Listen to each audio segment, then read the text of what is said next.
Alright, and welcome back to another day of preparing for the Milwaukee Regionals. We've got a little bit of a variant on the Calyrex Shadow and Koraidon team that I've been working on, off and on. And okay, it looks like we have a very interesting mix there. I think this will be a good opportunity to take out...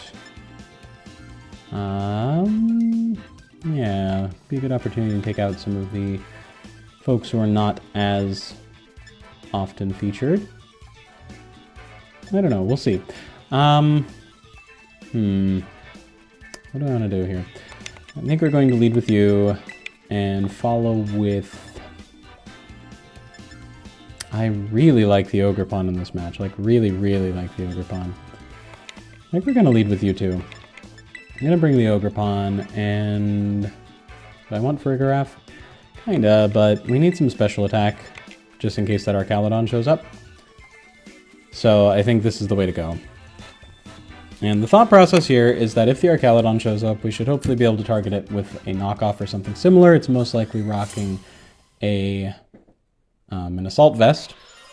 So we remove the Assault Vest, remove its special bulk, and then Calyrex can cut his way through without too much trouble. That's assuming that it does make an appearance. That is a really cool, shiny Minior there. As well as... the shiny Kleavor is pretty legit too. Yeah. Okay. Well, let's see what we got.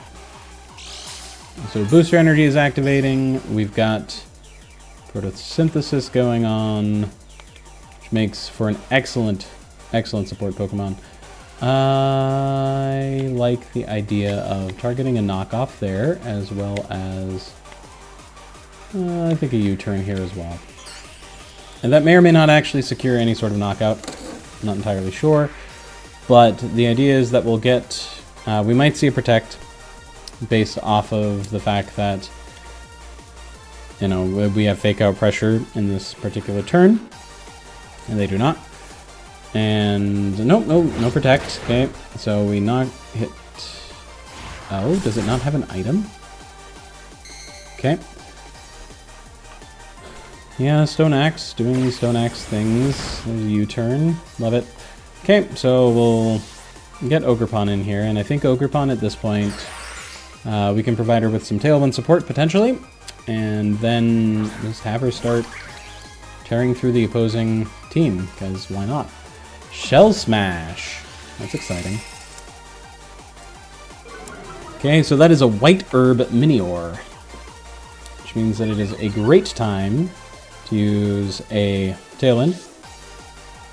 So White Herb Minior, how that works is they use Shell Smash on the first turn, get the +2 to their attack, to their special attack, and to their speed.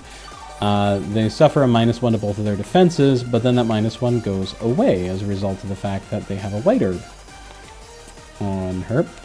And now they have a very strong Acrobatics. So rather than maintain the Grass typing, we're going to Terra out of the Grass typing into a pure Water type. So if they do decide to go for an Acrobatics into our Ogerpon, it will just be a neutral hit, which, considering how bulky she is, she should survive. Alright, here comes the Terrestrialization. And the other thing about shields down on the Minior is that it's interesting. When they're above 50% health, they have pretty significant defensive stats, and their offensive stats and speed are nothing really special.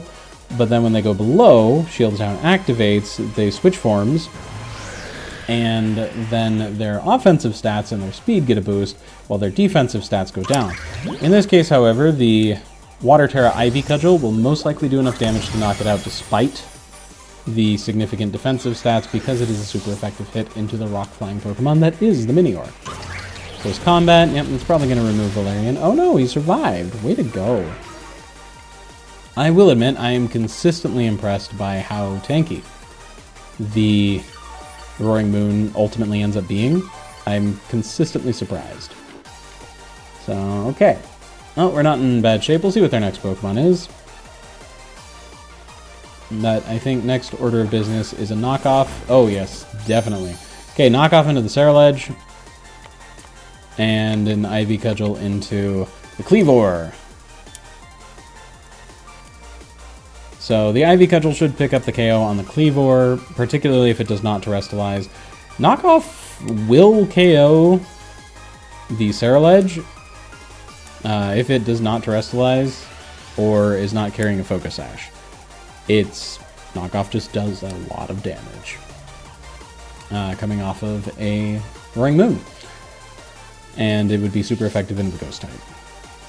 So we will see what they decide to do.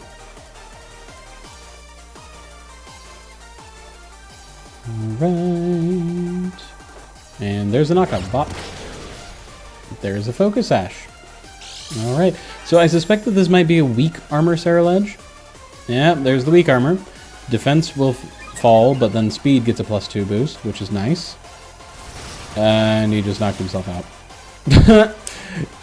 Because of the nature of how the move Curse works. Yep, so he knocked himself out. Yes, Nimrodell's going to lose some HP every turn as a result of that, but they're down to their last Pokemon. So I think it's an okay trade to make. And Valerian's just slowly restoring his HP. Okay, and then Curse hits. Pretty sure it removes 25% of your HP. It can be cleansed simply by swapping out, which is, I think, part of the reason why they use Stone Axe in the first turn.